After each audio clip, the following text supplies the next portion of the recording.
అలాగే మీడియా కూడా ఇంకా ఆ మేరకు ఆయన చూడండి ఆ నోటీసు కాపీ చూస్తూ అదేదో తామ్రపత్రం తీసుకున్నట్టుగా చూపిస్తాను నోటీస్ అది.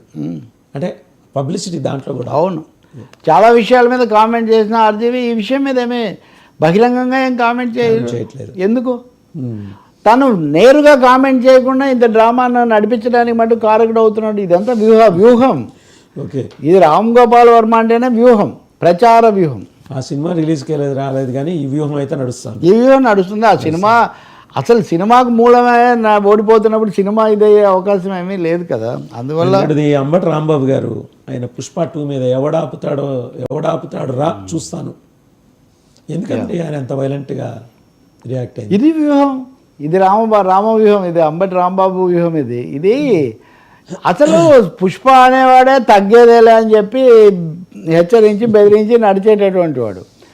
రెండవది అల్లు అర్జున్ కూడా ఎన్నికలప్పుడే తన సొంత మార్గం, సొంత గొంతు ఇవన్నీ కలిగి ఉన్నవాడు. గౌరవం వేరు కానీ మాది మా అనే పద్ధతిలో ఉంటాడు.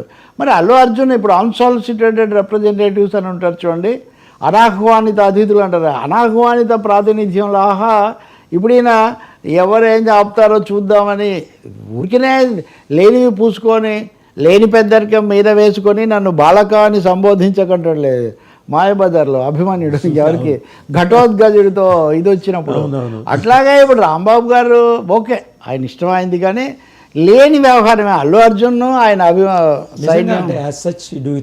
ఆ సినిమా ఇది స్క్రీనింగ్ ఆపేసే సూచన ఏమైనా కనిపిస్తుందా, మీకు అనిపిస్తుందా? అంటే వేరే సాంకేతికంగా ఏమైనా ఇవి ఉంటే వేరే విషయం. అది కూడా ఆల్రెడీ అన్ని భాషల్లో మొదలుపెట్టారు. నేను దేవిశ్రీ ప్రసాద్ చేసిన ఆయన మీద వచ్చిన విమర్శలకు సమాధానం చెప్పడము చూశాను. అలాగే సిద్ధార్థ కూడా తన సినిమాకు ఆ పోటీ ఏముండదు నేను చూసుకుంటా అన్నాడు. కాబట్టి ఇట్ ఈస్ ప్రిపేర్డ్. పైగా అంత భారీ సినిమాలు మరీ ఎక్కువ కాలం ప్లాన్ లేకుండా వాళ్ళు ఏం రారు. అల్లు అరవింద్ అండ్ అల్లు అర్జున్, సుకుమార్ కూడా ఫర్ దట్ మ్యాటర్ వాళ్ళు చాలా కన్స్ట్రక్టివ్గానే చేస్తారు. కమర్షియల్, కన్స్ట్రక్టివ్ అండ్ ఆల్సో ఒక విధంగా ఛాలెంజింగ్గా తీసుకుంటారు. అల్లు అర్జున్ ప్లేస్ కానీ అల్లు అర్జున్ ఇప్పటికి వచ్చిన కలెక్షన్స్ ఇవన్నీ కూడా అంటే కమర్షియల్ స్పీకింగ్ అవి ఎవరు ఊహించనివి, అందుకోవడం కూడా కష్టమైనటువంటి దానికి ఇప్పుడు అంబటి రాంబాబు సాయం బొత్తిగా అనవసరం అల్లు అర్జున్. మరి ఏమన్నా అడిగుంటే చెప్పాలి, లేదనుకో సార్ ప్రతిదాన్ని పొలిటిసైజ్ చేయకూడదు సార్. మనం దాన్ని రాజకీయం చేసి ఇప్పుడు అల్లు అర్జున్ నంద్యాలలో దగ్గరికి వెళ్ళాడు రవిచంద్రారెడ్డిని, వీళ్ళు అన్నారు గొడవ చేశారు. ఇప్పుడు కోర్టు కొట్టేసి ఆయన మీద కేసును కూడా క్వాష్ చేసింది కదా. సో ఇప్పుడు వైసీపీ వాళ్ళు ఈ వ్యవహారంలో ఇప్పుడు అంబటి రాంబాబు చేసే ట్వీట్స్ కొత్తగా పెట్టాడు ఆయన ఛానల్.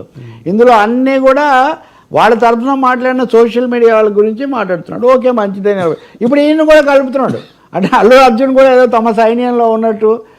ఐ థింక్ అతనేమీ అంత తేలిగ్గా ఉన్నాడు. కాకపోతే ఒక వ్యక్తిత్వం ఉంది, అది కాపాడుకుంటాడు. ఆంధ్రప్రదేశ్లో ఇంకోటి కూడా ఉంది. అల్లు అర్జున్ ఒక ఇది పెట్టాడు, అంటే అదే భాష వాడుతుంటారు కదా, నన్ను ఎవరేం చేసుకుంటారో అన్న పద్ధతిలో వెనకేదో ఉంది అని. ఇది పవన్ కళ్యాణ్ ఉద్దేశించి పెట్టారు అని వీళ్ళు మళ్ళీ ఎదురు. అంటే మిస్లీడ్ చేయడం, శల్య సారథ్యం చేయడం బొత్తిగా అనవసరమైన విషయం. అన్వాంటెడ్, అన్వారంటెడ్ సినిమాగా ఉన్నాయండి. అవాంఛనీయమైన వివాదాలు, కుల కుటుంబ తగాదాలు దీంట్లో తీసుకురాకండి అని మనం చెప్పాలి. కళ వీటన్నిటికంటే అతీతంగా. ఫైనల్గా అండి, ఆంధ్రప్రదేశ్లో ఖాళీ అయిన 3 రాజ్యసభ స్థానాలకి నోటిఫికేషన్ ఇష్యూ చేసింది సెంట్రల్ ఎలక్షన్ కమిషన్. ఓకే, డిసెంబర్లో జరుగుతుంది. మొత్తం అంటే బీద మస్తాన్, మోపిదేవి, వెంకటరమణ, ఆర్ కృష్ణయ్య వీళ్ళ ముగ్గురు రాజీనామా చేశారు.